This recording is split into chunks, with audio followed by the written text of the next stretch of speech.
Makan bergizi gratis, gitu ya, sehat, enak tanpa bayar. Siapa yang banyak menikmati ya dapat cuan, kata orang sekarang ya. Banyak dari Triwardani, Banjarbaru, Kalimantan Selatan.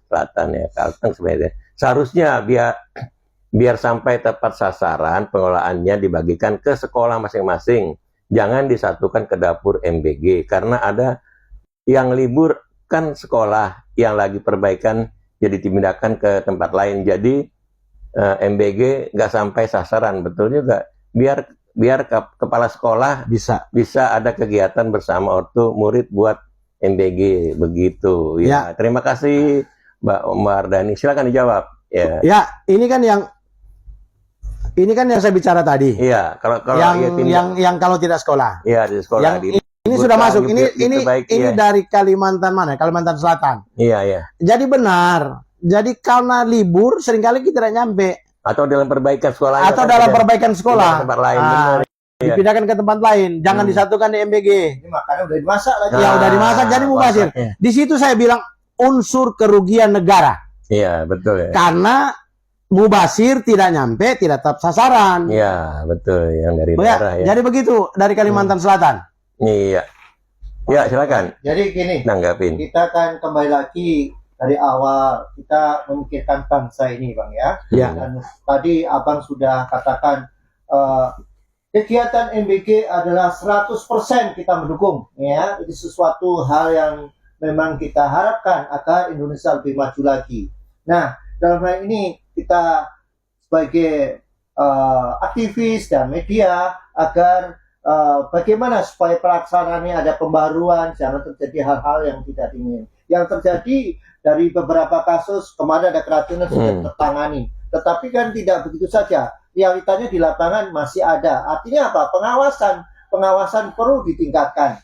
Nah, dalam hal ini kita lihat sejauh mana ya ada jalur pelaporan resmi program internal ya melalui pelaksanaan program. Biasa setiap dapur atau satuan pelayan memiliki penanggung jawab, ya ada pelaporan bila ada hal-hal yang tidak sesuai dengan standarisasi. Ya. Jadi Abang begini, seharusnya kan tadi kita pada break tadi kita sudah bicara terkait dengan pelaporan. Itu kan hanya standar, hanya sampai di sekolah dan di dinas-dinas terkait. Dari diskusi kita di RPKH hari ini, saya juga menyarankan kepada pemerintah, bahkan dimanapun teman-teman aktivis, bahkan media, silakan mengirimkan surat kepada Presiden Prabowo Gibran. Karena fungsi kontrol dari atas itu kurang. Ya. Kasih nomor aduan langsung ke MBG. Biar ada keluhan-keluhan dari masyarakat, dari orang tua murid, bahkan para penggiat anti korupsi. Karena saya bilang kenapa ada anti korupsi di sana, karena melihat sasaran keuangan negara apa dirugikan atau tidak. Atau ada untungnya lebih besar kepada penyedia atau tidak. Nah, makanya saya bilang di sini ada unsur dugaan, ada unsur kerugian negara dengan para penyedia yang contoh dari Kalimantan Selatan tadi yang menyampaikan pertanyaan. Nah, jadi situ. Jadi contoh pewarna bila perlu selesai dari sini bikin surat kepada Presiden, bikin surat kepada MBG tembusan Presiden bahwa MBG program pemerintah itu adalah bagus dan mulia, tapi tidak banyak temuan di lapangan, tidak sesuai dengan apa yang dianjurkan oleh pemerintah dan Presiden Prabowo Gibran. Tidak sesuai SOP dan tidak cepat segera pelaporan. Iya, karena cuma standar kan ada kita cari-cari cuma sebatas di sekolah, di dinas kabupaten apa semua. Jadi kalau di situ kan, kalau nggak didesak-desak ya repot. Kalau dia hotline-nya langsung ke atas itu ya yang penyedia itu pada ketakutan. Itu. Jadi kita sepakat pengawasannya oke. Dan saya memberikan solusi juga pada pemerintah. Jika ini sampai tahun 2026 ini program ini begini-begini ya, saya menawarkan kepada pemerintah ada dua opsi. Opsi pertama bahwa biar uang itu benar-benar menyentuh ke masyarakat, dalam ini orang tua dan anak, langsung tunai kepada anak. Kedua, kenapa saya bilang ada opsi ini? Supaya tidak ada dugaan sebentar, ada unsur kerugian negara di sana. Jadi pemerintah tetap jalankan, tapi harus fungsi pengawasannya lebih ketat. Tadi laporan itu langsung ke MBG. Ya. Tidak terhenti, hotline-nya langsung ke MBG. Tidak terhenti di pihak sekolah dan dinas terkait yang ada di daerah Lapangan, ya.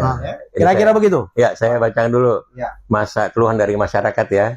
Keracunan ribuan anak akibat makanan basi atau tidak layak seperti di Bulukumba, Sulawesi Selatan ya, Toba dan berbagai daerah lain. Orang tua tolak makanan yang dianggap racun.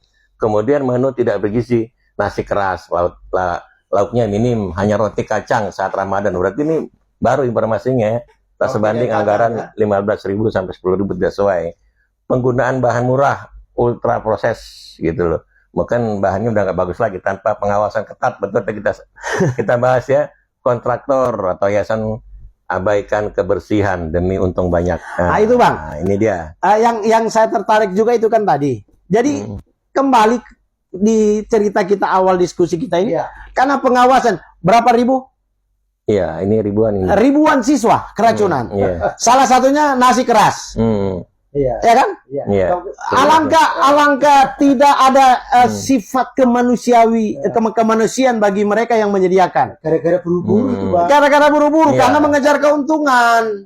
Target waktu dia. Target waktu, lepas dari target waktu, di nilainya yang dikejar. Kalau saya bukan target waktu, nilainya yang dikejar yaitu keuntungan besar. Iya, dapat cuan besar. Dapat cuan. Makanya kembali cocok judul kita. Makanan bergizi gratis, siapa yang dapat cuan?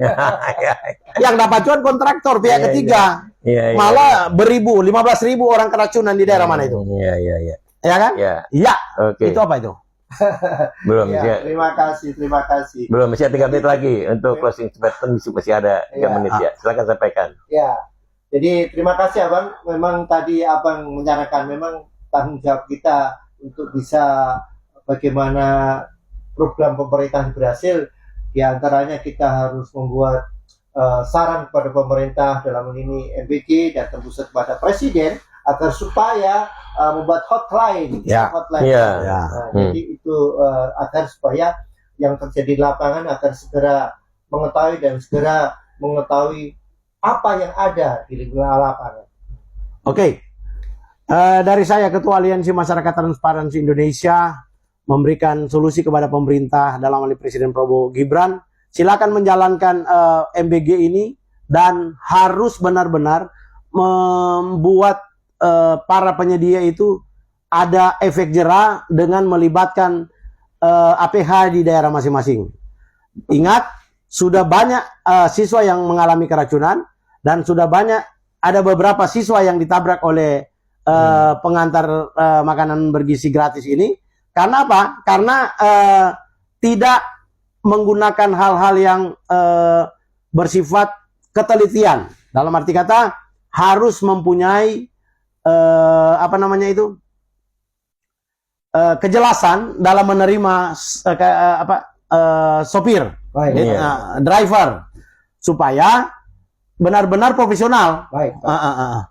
Dan solusi kedua adalah kalau ini masih begini-begini terus, Presiden Prabowo Gibran silakan langsung tunai kepada siswa masing-masing ada di Indonesia. Terima kasih. Oke, kalau dari Pewarna Indonesia membuat closing statementnya adalah program ini punya niat baik dan potensi besar, tetapi keberhasilan tidak diukur dari jutaan porsi dibagikan, melainkan dari beberapa sehat anak-anak kita 5 tahun ke depan. Transparansi dan pengawasan adalah kunci di dalam kegiatan ini. Ya, baik ya.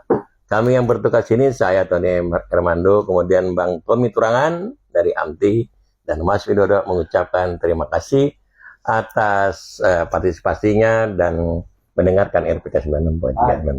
Sampai jumpa. Shalom. Shalom. Ya, terima kasih.